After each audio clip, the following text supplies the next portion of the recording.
Hello. So I've been thinking over the last while, thinking and watching and thinking, right, of the nationalist movement, if you want, right, or even the opposition to what's going on, right? So the common sense that's been bubbling up in people regarding what's going on in Ireland, what has been going on, and what is going on, and what's coming down the line, and it's interesting to watch, right? So I spend a good bit of time watching what's going on in America.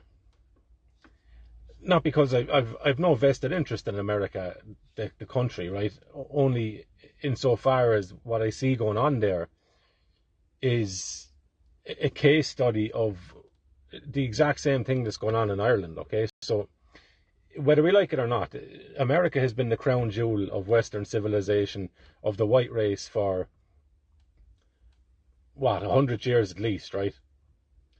You think of big civilization, innovation, all that stuff. You think of America, right? Other countries will argue, right? And other countries absolutely have a deeper lineage, have historically probably a more elevated position than America. But in modern times, America has been the crown jewel of Western civilization. And it's a great case in point, case study, because it forces you to think. It demands that you think, okay? Because you have Trump going in there, the whole media turns against him worldwide. Never have we seen anything like that against any one person, right? There's very, very rarely an alternative perspective offered of him in your regular media. As time has moved on, you have the growth of Twitter, X, YouTube, Rumble, Getter, all these other social media companies, Rumble, Truth Social, right? And what they have allowed is for a competition to arise where people just give alternative perspectives on things, because there's nearly a psychological block or a defense mechanism that kicks in when we are soaking in the news of our country, of the world, international politics, all that stuff. We don't want to feel like we haven't a clue, right, of what's going on. Because not knowing what's going on and being clueless is scary, because you're vulnerable, because you don't know what's coming next, right? It's why dark lanes or lanes have a more dangerous feel to it at night time. If there's no street lights in them, the darker it is, the more ominous it is, the more uncertain you would be in walking down the lane. Whereas in the daytime, it's lit up, it's bright. From the top of the lane to the bottom, you can nearly see clearly the whole way down. You know what to expect because you can see down the path. When we are trying to get a grasp on what's going on geopolitically, nationally, and just in a concentrated form in a different country like America, we haven't a clue what's going on. We're only given pieces of information, 99% of which we can't even validate for ourselves. We're kind of taking it on face value that what we're being given is true.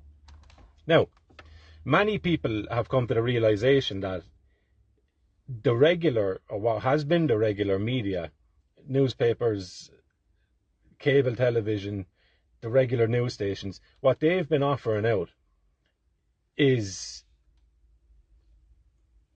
barefaced lies a lot of the time. But it can't always be 100% lies, because people will cotton onto it quickly, right?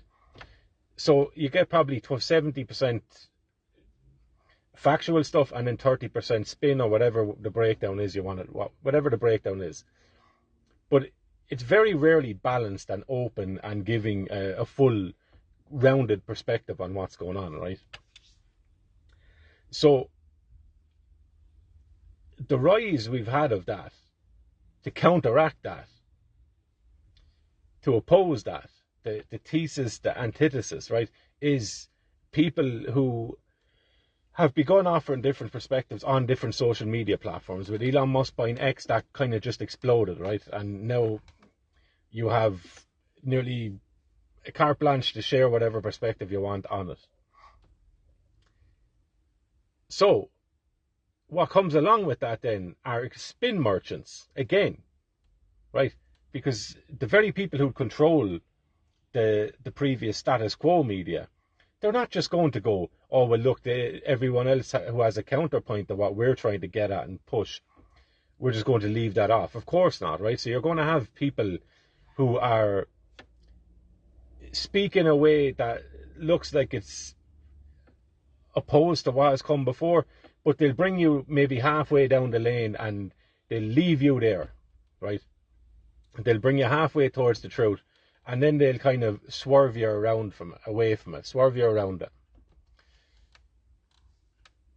After building up a bit of trust in you by giving you a load of things that sound true and feel good to you, and it looks like this person gets the way I'm looking at things, so therefore we're allies. Not necessarily, right? You're going to have spin merchants. You're going to have agents, undercover agents, right? What do you even call them? Spooks or whatever, right? So, propagandists, but not obvious. They're going to hide themselves. And they're going to try and siphon away some of the energy that has been building up in opposition to the status quo. And when I say the media and stuff, I'm incorporating into that Western governments, Western intelligence agencies, Western guards, lawmakers, the whole lot, the court systems, everything. It's all kind of tied in together, right? How deeply, we don't know. Is it all? Is it everybody? We don't know. Probably not. That'd be a bit silly. But what percentage? Enough to create a block, right? Or a framework outside of which information is not allowed to be spoken of. Here's the parameters on what we can speak of. Here is the message. And outside of that, no, you're not allowed to bring anything else in. So you have the alternative media, right? So these newcomers that come along, Pied Pipers kind of, they tell you a little bit of a truth. You build up trust and rapport with them, or you believe you do. You believe you know them personally, although you probably definitely don't, right? And then they bring you off into just another version of what came before, okay? And they'll parrot their message to you, and you'll take that message, and then you'll kind of merge your own belief system with someone else's perspective, right? Because again, they're going to cordon off certain topics and certain pieces of information, or look down their nose at different avenues of speculation and perspectives. And a lot of people will fall into that trap, right? And I think we're seeing a lot of that,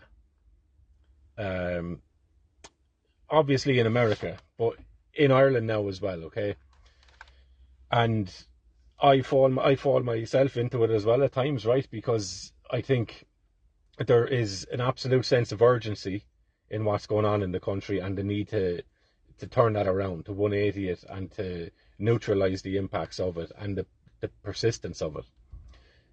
But with that urgency comes a little bit of desperation, and with that desperation, after so long of feeling helpless, we can demand immediate victory. Okay, so what tends to happen is anybody who is playing a bit of a longer game, maybe a smarter game, right? But not an upfront and honest approach as much as people would like it, right? So and-so is not talking about this topic, therefore they are a disinfo agent and they are in bed with XYZ and they're not to be trusted, okay? And you can see a lot of that. And for myself, into the political party, right, I allow myself to be bothered very much by their approach to what it is that they're trying to do and what it is that they are doing. What are they trying to do? I'm not fully sure, because they tend to change as soon as there's enough momentum and enough energy behind a certain topic. Aontú seem to jump onto it. Now, whether they were always aimed in that direction or not, I don't know. But that bothers me, because I would rather, and even in my personal life, right, not to make it personal, but in day-to-day living and meeting people and all that stuff, I would rather everyone just have their cards on the table. If you don't like someone, just don't talk to them, right? I don't have much of an interest in playing the social game of, hey, how are you, and good to see you, and then when you leave, go, I hate that fella. If you don't like people, just don't talk to them, right? You don't have to be horrible to them. Treat them accordingly, right? But if you don't like them, just don't talk about them or to them. Fine. I much prefer that. But there's a downside to that, right? So, like, based on just human nature, based on the way society operates and the way people are, right? When you play the game of making nice and friendly with people, even if you don't like them, you can kind of not even use, you can get ahead a bit quicker with certain things, right? Different doors and avenues will open to you. And it just depends on whether you want to do that or not. But is one way wrong and is the other way right, or is one way better or is the other way worse? It depends on what you're looking for, right? And it's the same with politics. So, Aontú, they would be able, they have their foot in the door, okay? And I don't want to just make this about them, but they're a good example for my reaction to it, because I'd hope that it'd be generalized and people can reflect on the instances, the people or the institutions or the parties that kind of draw a response out of them as well, right? Because you get to know yourself through these things and it's interesting. And for Aontú, for those purposes, I thank Aontú, right? Because they show me some of my own failings, right? And it's great because you learn from that. And hopefully you get a little bit better at it. You fail a little bit better the next time, right? Samuel Beckett said. So Aontú could gather, as I said, they've their foot in the door, right? They have a couple of elected representatives. They look like they are middle of the road on the fence. And they look like they're riding it quite well, or have been, okay? Because they could absolutely hoover up votes from people who've been Fianna Fáil, Fine Gael all the way. And maybe some Sinn Féin people along the way too, right? They could definitely grab votes from people. I could see older people who have the generations of the status quo in them. I could see them maybe swerving towards an Aontú, because they're not too radical. They are, for all intents and purposes, middle of the road common sense on things, that to the point where people wouldn't be afraid to say, many people anyway, or some people, I support Aontú, okay? And they don't, I would imagine they don't want to risk alienating those people by coming out with anything that could be seen, even if it's not radical, because I don't think things are radical. Ideas are ideas, okay? So I would imagine that Aontú are a little bit hesitant about coming out with anything that could be perceived as too radical, too quickly, right? And alienating a massive, or maybe big enough percentage of people that could possibly vote for him or give him a vote. But it's a dangerous game, right? Because there's going to be wins and losses to it. That's the win. One of the losses is you are having the younger vote. Not all of it, right? But a growing percentage of the younger vote who are becoming disenfranchised, alienated from the status quo and from previous generations who, rightly or wrongly, but it could be argued that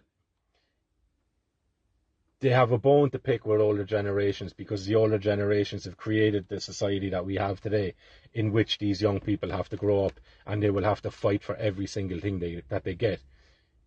Not just figuratively, but literally too at times, I would imagine, and I can see in the future. So Aontú could risk the previous generation's votes to gather some of the younger votes. But in order to do that, they would have to state their case more blatantly. they would have to be a little bolder in their communication and in their messaging. And I haven't seen that from them. They tend to be behind the wave, right? They tend to be riding the wave, but a little bit behind it. So you have people who've paid the price to come out and say certain things and move that Overton window a little bit, okay? And break down some barriers and pay the price for it. And then Aontú can kind of ride on the back of that and say, well, we are the only party who've been saying this for ages. True to a degree, right? True insofar as they're the only party who have had people in the Dáil who've said certain things. But not true in terms of them being the first to say anything. Because they're not, and they rarely are, okay? So when I see things that Aontú are saying that I've been watching everyday Irish people say for the last few years and get battered for saying it, it bothers me, okay? It bothers me. And maybe it causes me, not to say reckless things, right? Because I don't. I just question things or highlight certain things. And I think that I might be spoiling the well a little bit there in that degree, right? Because that could turn one person off from voting for Aontú. Or it could even turn myself off from giving them a vote. When their actions, to a large degree, are positive in terms of combating what's been going on, right? At least verbally. Like Peadar Tóibín brings up some great stuff in the Dáil. And there's another guy, something Lawless, I think. He's speaking pretty well in the Dáil too, right? So there's a game, or there's a risk for that we're all playing of cutting our nose off to spite our face, right? Of undercutting or kneecapping, no pun intended, right? Kneecapping Aontú or other parties or other people who, for all intents and purposes, are moving in the same direction as us. Their ultimate goals and aims might be slightly different than ours, but at the moment they're moving in the same direction as we might like ourselves to be moving and the country to be moving. So what is that about, right? I've been thinking on that, and I think for myself anyway, it is that thing of show your cards, let everyone know who you are, what you're about, and whoever is put off by that, leave him. Whoever is not, then you know, right? Look, he knows, they know, he knows, she knows how complete my perspective is on it. So if they're in agreement with that, they're in that for the long haul, because that's all I have, right? That is the total 360 degree view of how I'm seeing things and where I would like to go. So you're building, from my perspective, a more trustworthy tribe or a more trustworthy group of affiliates or allies, instead of kind of tiptoeing towards something, and then when you see there's enough ground support for that, come out and go, well, we've always been at this. I see that as a little bit dishonest. I see it as playing the political game, and I don't like it. Does that mean it's wrong? No. Is it a more savvy way of getting what you need, which is power in a position where you can pull levers and make decisions in the country for the betterment, if that's what you're at? That's a better way of going about it than I'm probably capable of, or that I would like to see. So my lesson there is probably stop it a little bit and support people, even if your end goal is not totally aligned, so long as they're moving in the same direction that could get you towards your end goal. Because you can worry about the end goals later, right? And I think Irish people, we have a pretty high, historically, genetically built into us, peculiar to Irish people, different in degrees from other people's, right? The degree is specifically our own as Irish people, based on our history, based on our genes, based on our blood, based on our soul, based on all of the people who have been buried, burnt, drowned, died, who still speak through us today, right? Our ancestors. We have a peculiar relationship with justice, and we have a desire for immediate justice and severe justice and moral purity as well, okay? And that's a good thing, but it can also, in times of frustration and uncertainty and fear, which is what we're living through. We are soaked in it. Justifiably as well, we're soaked in it, right? But your virtues can be used against you when your emotions are not balanced and levied, right, and level.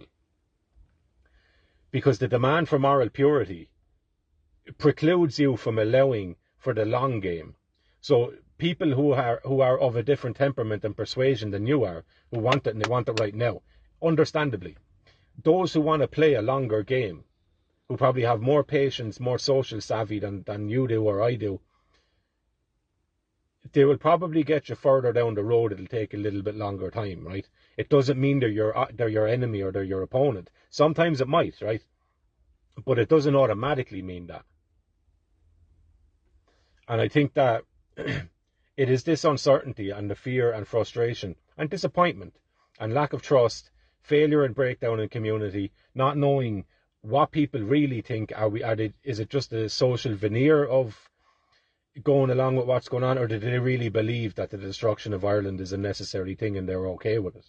We don't really know, because people's minds have been poisoned and their perspectives have been contaminated to the point where it's nearly dangerous, some people will see, to share how they feel about certain things, right? Because of the backlash from it, professionally, financially, legally even, or just socially.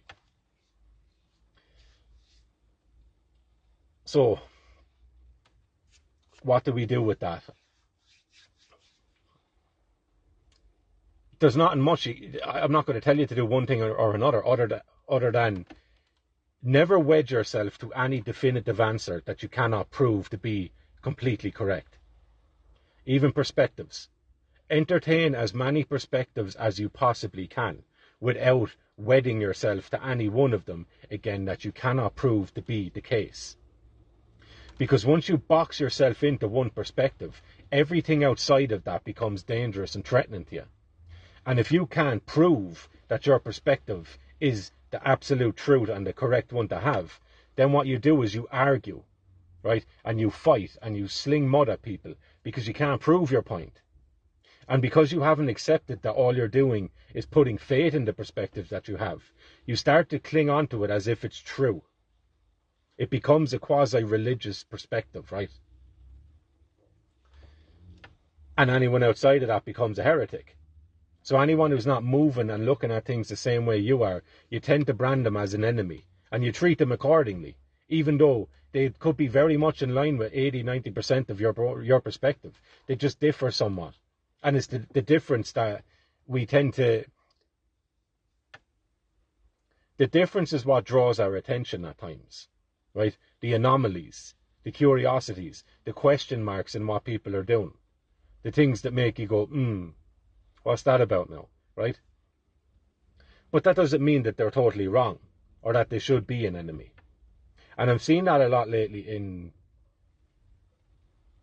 the unity conversations between different members of political parties or walks of life that are viewed as nationalist. Right? And based on someone's, this guy is English or this guy is British, therefore he can't be sitting in with Irish people talking about Irish self-determination. I understand it. I understand the frustration with it because it's not a good look, right? You would imagine it's nearly a damning indictment on Irish people's perspective of their own men and women, right? Because if you're going to chair a meeting to try and unify different perspectives of Irish people with the aim of striking a common goal or a common path forward, by bringing in someone who's not Irish, you're essentially telling people that we don't trust any Irish man or woman to be able to moderate. Right? That is not a good message to be given to people. I can understand the practical element of it, of having someone who on the surface of it is neutral, moderating something that's so emotionally charged, right? But it's not a good look, and I think people are reacting to that. It's difficult to put your finger on why people are reacting to it or what it is exactly that's making people react to it a certain way. But for me, it's the idea that You're telling people we can't find one Irish man or woman that we can trust to moderate this in a balanced and fair way. That's shocking, right? But for other people, then it's a case of, well, look at you. You need to bring in a British person to sit and chair a meeting or to moderate a meeting. Not a good look. But does that mean that a British person can't be in line with 70, 80% of what Irish people are doing? No, it doesn't. It doesn't. And I would resist it strongly. I would resist it strongly, while also being switched on and not silly about it. I would resist the notion that we can't have anyone involved or anyone supporting what we're trying to do here based on the fact that they're from this country or that country. That's a bit silly to me, right? Because we have a Dáil that's full of Irish people who are absolutely doing terrible things to this country and to the people. So the extension of that logic then is, if Irish people can be the sowers of destruction in this country, then it's not necessarily about being Irish, is it, that makes one good or makes one bad. It's not to get into it, it's about the colour of one's character or whatever, right? But the logic that extends from that would also allow for the fact that just because someone is English, Scottish, Japanese or American, that does not mean that they're a natural enemy or antagonist to Irish people. They could recognise the virtue in what some people in Ireland are trying to do. Stand up for themselves as individuals, for their people, for their traditions, for their culture, and for the future of their children. That can be universally lauded and respected, right? But again, you need to be vigilant. So you can take support wherever you get it, but also don't open yourself up so much that you allow yourself to be dictated to by someone who can't align 100% or agree 100% with your end goal, because they have their own, right? They will have their own end goal. So they cannot have the same sentiment, the same passion, or the same investment in the self-determination and the self-preservation of Irish people, because they're not Irish. But that doesn't make them an enemy, right? So ultimately, take support where you can get it. Be vigilant of these things. And as long as you're the master of your own self, you've come to your own conclusions, and you know and understand and can delineate out how you arrived at those conclusions, then you don't have to be knee-jerk suspicious and untrusting of other people. You could be wary, obviously, because we're adults and we're human beings, right? You can be wary of certain people. You can be vigilant to the certain things that they might do that might make you cock an eyebrow, right? But so long as you can understand your worldview, your perspective, your virtues, your values, and your aims, you're safe, right? You can't be swerved or won over or seduced by underhandedness, because you're centered in yourself and you understand who you are and what you're about and where you want to go. Okay? And I don't think there's a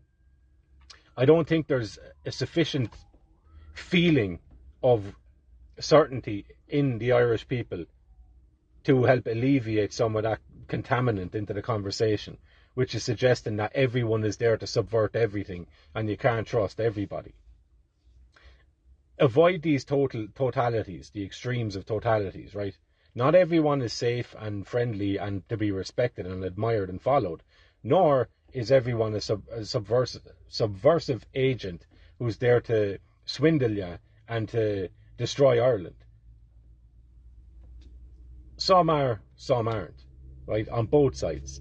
And the responsibility falls on you and only you, your shoulders alone, and in your mind and heart alone, to be able to decide, with gathering as much factual stuff as you can, while also understanding that you can never know everything. You cannot read people's intentions. You can judge their actions, but you can never know their motivations truly, right? There is always going to be an element of speculation in certain things, in judgments you're going to make on things and people. And that's fine, right? But so long as you can understand how you arrived at your final resting point, if there ever is to be one, and I would caution against that too. of having, my mind is absolutely made up on this and I will not move on it. You always have to be open to moving in things that you do not know for certain, because new information or evidence or whatever can come out. People reveal themselves over time a little bit more, right? So your position always has to be mutable. It has to be able to be moved, right? Otherwise you become very dogmatic and you become stuck in the mud and your opinions won't change and people stop listening to you, because time moves all mountains, right? And it certainly moves all minds too, or it should. It has the potential to do that, right? So what is the point of that? I think the point of it is that as much as things are shit now, it's also a great opportunity to sharpen your mind and your wits, right? And really start to dig into things and look at things and understand things and try and learn things yourself primarily, right? What are your reactions to things? How much do you know about a certain topic? And have you made your mind up on something based on very little? That's just a feeling that you have about it, rightly or wrongly. But can you break it down and demonstrate to someone how you arrived at the position you have on whatever it is, right? Because the greater your ability to do that, the smaller your potential for seeing everyone as a potential enemy and lashing out and undermining things and cutting the knees out from people, right? Which I think, what's the saying? Like, it's a quote from someone, I can't remember who it's from. I'll hopefully find it another time. But the quote is, if you, whenever you come across an Irishman being cooked on a spit, you can be sure that it's another Irishman who's turning the spit over the fire, right? We do that. And I think it's on ourselves as individuals to start to understand our shortcomings in ourselves that lead us to do that to each other, right? The crabs in the bucket mentality. What is it behind you? Or what is it in you or behind your actions that dictate that you do certain things or that you lean certain ways with things, right? It's on all of us. And the better we get at that, the better we become clearer communicators when we understand ourselves more fully, or in a more full version or perspective. And when we become better communicators, people are much more open to entertaining. It doesn't mean accepting, but they're much more open to entertaining what it is you have to say to them. And that can only be a good thing.